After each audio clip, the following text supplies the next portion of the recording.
السلام عليكم ورحمة الله وبركاته، إن شاء الله تكونوا على خير. اليوم حبيت أشارك معاكم طريقتي الخاصة لتحضير شوربة حب السعودية.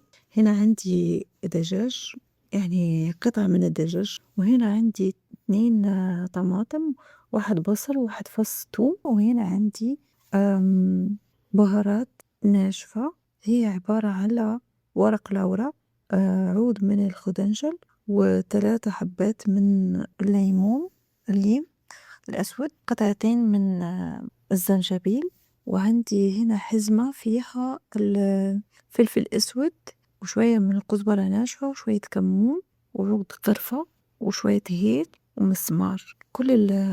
وعشبة اسمها الشيب، قطعة من الكركم، كوب من الحب. خلاص كل المكونات هذه راح نحطها مع الدجاج. خلاص راح نجيب طنجرة أو حلة وأحط فيها الدجاج مع ملعقة سمنة أو زبدة أو زيت اللي تفضلوا. أنا بحب السمنة. تمام. خلاص نخلي الدجاج يتحمر شوية، يتشوح كويس مع البهارات الصحيحة والحزمة. هنا راح أحط الطماطم والبصل والفص الثوم اللي عندي، أطحنهم في الخلاط الكهربائي طبعا.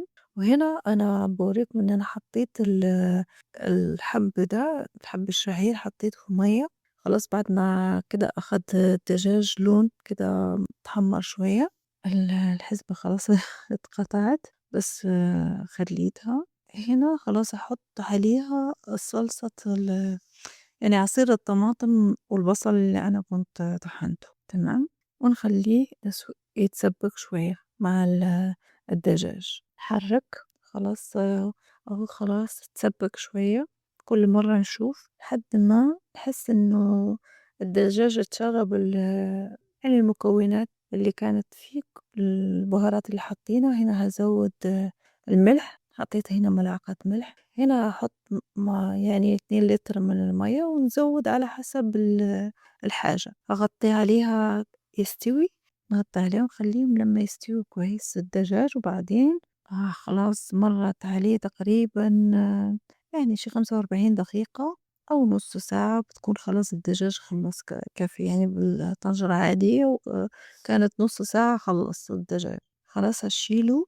هنا هروح أصفيه وارجع معاكم اوريكم النتيجة. خلاص صفيت المرق. هنا هحط الحب في المية المغلية واخليه لما يغلي كويس، يعني خليه 10 دقائق يغلي، وبعدين اوطي عليه النار وخليه لمدة نص ساعة. خلاص تكون جاهزة معانا، وقدمها مع شوية ليمون بالصحة والراحة.